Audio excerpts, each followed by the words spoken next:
함께 마태복음 13장 16절에서 18절 큰 소리로 읽어보겠습니다.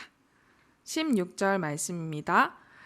그러나 너희 눈은 봄으로 너희 귀는 들음으로 복이 있도다.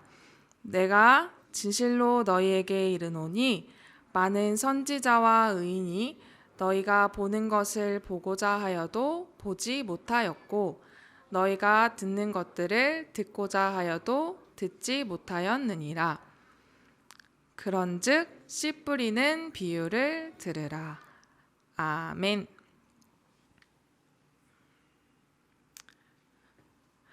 여러분, 작은 씨앗 하나가 잘 자라려면 무엇이 필요할까요?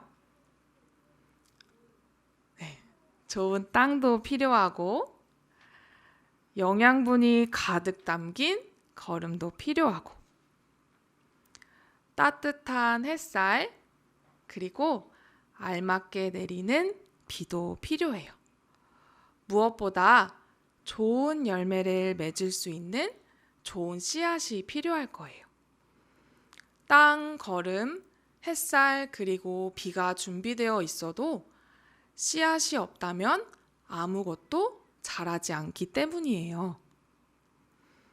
농부는 좋은 열매를 맺기 위해 가장 좋은 씨앗을 땅에 심어요. 씨앗이 땅에 잘 심기면 무럭무럭 자라서 많은 열매를 맺을 수 있어요. 그런데 농부가 땅에 씨앗을 심듯이 예수님이 우리 마음에 말씀의 씨앗을 심으신대요. 하나님을 예배하는 이 시간에 말씀의 씨앗이 내 마음에 뿌려져요. 영아부, 유치부, 유년부, 초등부, 임팩틴 각자의 자리에서 각자의 예배 시간에 말씀의 씨앗이 내 마음에 쏙 들어가요. 에이, 전도사님, 거짓말하지 마세요. 눈에 보이지 않는 말씀의 씨앗이 내 마음에 어떻게 들어가요? 착한 사람 눈에만 보이는 건가? 아니면 말씀의 씨앗이 내 마음에 심기면 배가 부른가? 그래서 예배 시간만 되면 눈꺼풀이 무거워지고 꾸벅꾸벅 잠이 오는 걸까요? 지금부터 말씀의 씨앗을 심을 때 내 마음에 어떤 일이 일어나는지 알아볼게요. 첫 번째, 말씀의 씨앗을 심으면 내 마음이 보여요. 말씀의 씨앗을 심으면 뭐가 보인다고요? 맞아요. 눈에 낀 눈곱을 보여주는 투명한 거울처럼 말씀의 씨앗은 내 마음을 보여줘요. 오늘 우리가 함께 읽은 말씀에서 예수님은 사람들에게 씨를 뿌리는 이야기를 들려주셨어요. 농부 아저씨가 밭에 가서 열심히 씨앗을 뿌렸어요. 뿌려진 씨앗은 각각 길가, 돌밭, 가시나무, 그리고 좋은 땅에 떨어졌어요. 먼저 길가에 떨어진 씨앗은 새들이 날아와 냉큼 먹어버렸대요. 돌밭에 떨어진 씨앗은 겨우 싹이 났지만 튼튼한 뿌리가 없었어요. 그래서 뜨거운 태양이 비추자 금방 말라버렸어요. 가시나무가 무성한 밭에 떨어진 씨앗도 마찬가지였어요. 겨우 싹이 났지만 가시덤불이 씨앗이 자라는 걸 방해했어요. 그리고 마지막으로 좋은 땅에 떨어진 씨앗은 무럭무럭 자라서 100배, 60배, 30배 많은 열매를 맺었대요. 제자들은 예수님의 말씀이 무슨 뜻인지 궁금했어요. 그래서 예수님께 물어봤어요. 예수님, 도대체 이게 무슨 말이에요? 예수님은 제자들에게 설명해 주셨어요. 씨앗은 하나님의 말씀이에요. 그리고 땅은 사람들의 마음이에요. 농부가 씨앗을 뿌리는 것처럼 사람들의 마음밭에 말씀의 씨앗이 뿌려진대요. 말씀을 들었는데 들은 말씀이 깨달아지지 않나요? 그럼 지금 내 마음은 씨앗이 자랄 수 없는 길가밭이에요. 처음에는 말씀을 아멘 하고 기쁨으로 받았는데 힘들고 어려운 일이 생기면 다시 하나님을 원망하고 미워하나요? 그럼 지금 내 마음은 돌밭과 같아요. 걱정과 유혹 때문에 말씀에 순종하지 않고 있나요? 그럼 지금 내 마음은 가시나무가 무성한 가시밭과 같아요. 마지막으로 하나님의 말씀을 듣고 순종하며 삶에서 주렁주렁 많은 열매를 맺고 있나요? 그러면 지금 내 마음은 좋은 땅과 같아요.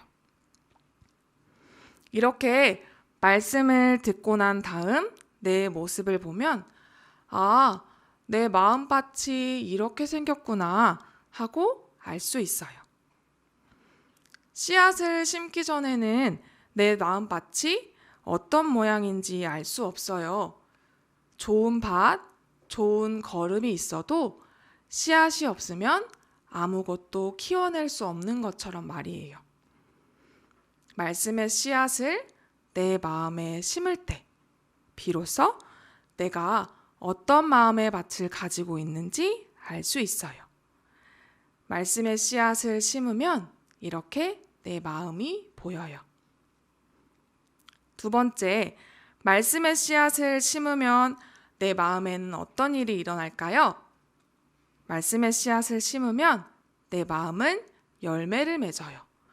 특별히 회개의 열매를 맺는데요. 어떤 열매를 맺는다고요? 맞아요. 말씀의 씨앗은 나의 죄를 고백하게 해요. 참 이상하지 않나요? 농부는 씨앗을 심기 전에 보통 먼저 밭을 갈아요. 씨앗이 잘 자랄 수 있는 환경을 만드는 거예요. 땅에 박혀있는 단단한 돌멩이도 뽑아내고 가시나무도 제거해줘요. 그리고 절대로 길가에는 씨앗을 뿌리지 않을 거예요. 길가에서는 씨앗이 잘 자랄 수 없다는 걸 알고 있기 때문이죠. 하지만 예수님은 길가에도 돌밭에도 가시나무가 무성한 밭에도 씨앗을 뿌리세요. 예수님은 왜 좋은 씨앗을 낭비하실까요? 예수님은 사람들의 마음에 떨어진 씨앗을 통해 회개의 열매를 맺기를 바라셨어요. 예수님, 말씀의 씨앗을 심으니 제 마음이 길가밭이네요. 하나님의 말씀을 깨달을 수 있도록 저를 도와주세요. 예수님, 말씀의 씨앗을 내 마음에 심으니 저는 돌밭이네요. 새 학년이 되어 친구들을 사귀어야 하는데 두렵고 걱정이 돼요. 하나님께서 나와 함께 하신다는 사실을 믿고 용기를 낼 수 있도록 도와주세요. 예수님, 말씀의 씨앗을 심으니 내 마음이 가시밭이네요. 주일에 예배를 드리는 것보다 밤새도록 게임하는 게 더 즐거워요. 하나님을 예배하는 시간이 즐겁고 행복할 수 있도록 저를 도와주세요. 그런데 어떤 사람들은 말씀의 씨앗이 죄로 가득한 마음을 보여줄 때 그 밭을 새롭게 하기를 싫어했어요. 오히려 두 귀를 막고 두 눈을 감고 예수님의 말씀을 듣지 않았어요. 이런 사람들의 마음에는 영원히 말씀의 씨앗을 심을 수 없어요. 돌멩이와 가시를 제거해서 마음의 밭을 갈지 않으면 씨앗이 심겨질 수 없기 때문이에요. 말씀의 씨앗을 심고 마음의 밭이 드러났다면 이제 그 밭을 열심히 갈아야 해요. 다음에 뿌려질 씨앗이 잘 자랄 수 있도록 돌멩이도 제거하고 가시나무도 뽑아줘요. 돌멩이와 가시나무로 가득한 밭에는 말씀의 씨앗이 자랄 수 없기 때문이에요. 예수님은 길가에도 돌밭에도 가시나무가 무성한 밭에도 씨앗을 뿌리세요. 비록 처음 뿌린 씨앗이 열매를 맺지 못해도 그건 낭비가 아니에요. 밭을 간다면 반드시 좋은 땅이 되어 많은 열매를 맺을 수 있기 때문이에요. 오늘 말씀의 씨앗을 심을 때 내 마음에 어떤 일이 일어나는지 알아보았어요. 첫 번째, 말씀의 씨앗을 심으면 뭐가 보인다고 했죠? 맞아요. 말씀의 씨앗을 심으면 내 마음이 보여요. 두 번째, 말씀의 씨앗을 심으면 어떤 열매를 맺는다고 했죠? 맞아요. 말씀의 씨앗을 심으면 회개의 열매를 맺어요. 우리 마지막으로 마태복음 13장 16절 말씀을 큰 소리로 함께 읽어볼게요. 시작! 그러나 너희 눈은 봄으로 너희 귀는 들음으로 복이 있도다. 아멘. 말씀의 씨앗을 심어 마음의 밭을 보는 여러분, 회개하기를 바라시는 예수님의 말씀을 듣고 마음의 밭을 가는 여러분은 참 복이 있는 사람들이에요. 우리 모두 말씀의 씨앗을 심어 주렁주렁 많은 열매를 맺는 사람들이 되기를 예수님의 이름으로 축복합니다. 네, 이 시간 아바 아버지 함께 찬양할게요.